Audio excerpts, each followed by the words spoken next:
for me, when I realized I had the big goals about creating an e-commerce business, it was a matter of prioritizing that above and beyond smaller things that would be vowing for my attention each day.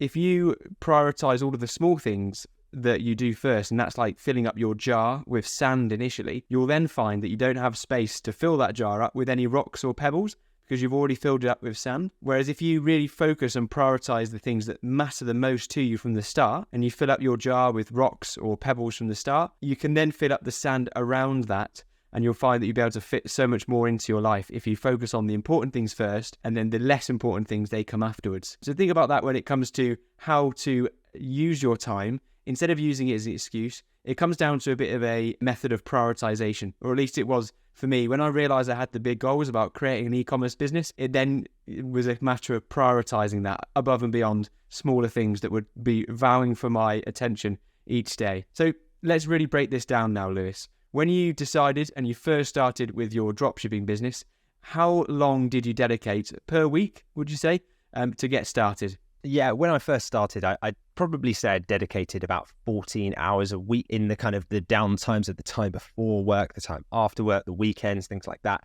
And it took me about 4 weeks from when I first really got a strategy that I was happy with through to making my first sale. But it was a blend of learning, implementing, course correcting as I went. And it varies depending on your dedication to it, how much you want it, but also your resources and the learning curve as well, like how fast you are at taking on board new feedback and information. But for most people, I'd say, because we see a lot of people go from complete beginner to up and running and making sales, I'd say 6 weeks is a realistic expectation to get up and running and making sales. That doesn't mean your business is complete and you never need to touch it beyond that point, but certainly that first big milestone of making your first sale online. Once you structure your week though, and you allocate specific blocks for, say, researching or setting up your store or marketing, you can then stick to that 6-week schedule. And it's a little bit like, if you think about that first 6 weeks, it's like you're playing a strategic board game, right? You want to set yourself up for success in the long run. Imagine you're playing Monopoly and you're working your way around the board. You're accumulating all these properties and these assets in each of the weeks, right? So it's like in week 1, we're helping you set up your limited company, your business bank account, the legalities, the fundamentals so that you are set up correctly in business. In week 2, it's about researching and selecting your validated niche using our system. Week 3, we help you build your professional store, your MVS, so that then in week 4, you can use our supplier contact scripts that we give you so that you can get your suppliers signed. And then in week 5, we'll talk you through how to set up your ad accounts, your campaigns, so you can start making those sales with suppliers who offer next day delivery to customers.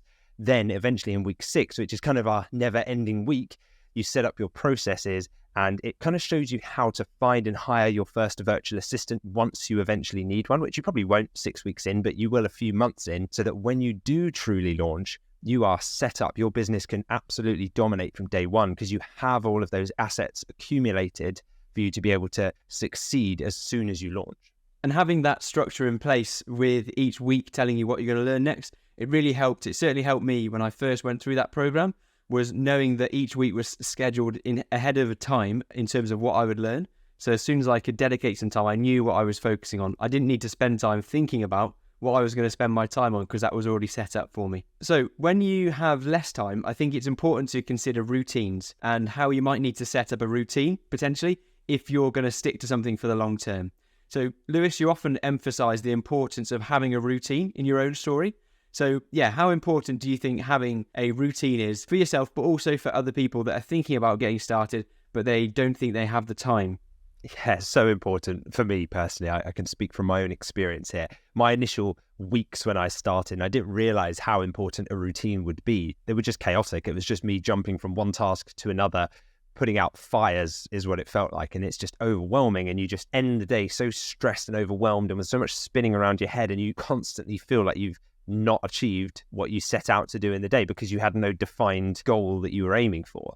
And so establishing a routine really changed the game for me. It was a routine that translates to consistency, and then obviously consistency breeds results in the long term. So it's not just about putting in the hours for the sake of it and letting the inbox guide your day and your actions, but it's doing so in a really structured manner. So I started by allocating dedicated business hours and just remained consistent to it, which isn't something as an entrepreneur that comes naturally, especially as you've transitioned away from the 9 to 5. You're not looking to try to create another 9 to 5, but that I think it's really important to have that working day kind of bookended and make sure that you do then have that downtime that's separate from it. Otherwise, you can just remain on 100 miles an hour all day and your brain's just spinning out of control. So over time, you adjust your routine to work in the way that works best for you. I remember at my old job, the routine was kind of, even when I wasn't an entrepreneur, I would batch my emails, and no one would do that at work. Yeah, most people would turn up, open the inbox and be like, okay, like drip feed in, inbox, email, and that kind of dictated what they did for the day. But mine was like, okay, well, what projects have I got to do today? I'll check the inbox as soon as I start in the morning, maybe 10 a.m. Again, set a timer, 30 minutes, go through it, bam, reply to all emails. And then I would just close the inbox, get on with whatever projects I had. And then maybe 4 p.m. that day, I'd check emails again. So no one ever had to wait longer than one half of a working day to receive a response. And so I think that's the thing that I did in my working day when I used to work a job. But when I first started my own company, for some reason, I fell into the same trap that I had initially in work, where I just got lost in the busy work. And I realized it was taking an unnecessary amount of time that it didn't need to. So I started batching tasks again, and I reread the 4-hour work week, and I realized I need to calendarize everything and batch everything here. So we even now have a shared family calendar where my wife and I will put all of our time commitments and personal stuff in, so that we each know what commitments each other have, and we can then schedule our free time, which sounds ridiculous. Scheduling your free time should just be free, right? But as an entrepreneur, it doesn't necessarily work like that, because it's easy to lose that and let the business encroach on your personal time. And so that time freedom was one of the main reasons why I got into business in the first place. So if I didn't protect that and really calendarize that, then it would be very easy to have a business that kept me so busy, but didn't give me the thing that I wanted, which was time, freedom, autonomy, and control. So we now, as a family, we go on these things that we call semigrations, so we're like, we'll go to Mexico in January for 6 weeks, or Dubai for 5 weeks earlier this year, or Chiang Mai in Thailand we moved to for a year. And it's amazing to go and immerse yourself and discover this new culture, which you can with a business like this. But when I first arrive, it's chaos. It's like, okay, I'm jet lagged, there's new weather, it's really hot, I'm in a new environment, I don't know where to work from. It throws my routine out the window, and I'm so unproductive for that very first couple of days. But I just give myself a chance now, and I realize, hey, it's because it's a new environment. And eventually, once I have my office and I have my favorite coffee shop and I get into the swing of it, I find a nice gym or a running route, I can get more done than I would have ever done in my 9 to 5 job, because I'm really intentional with that time.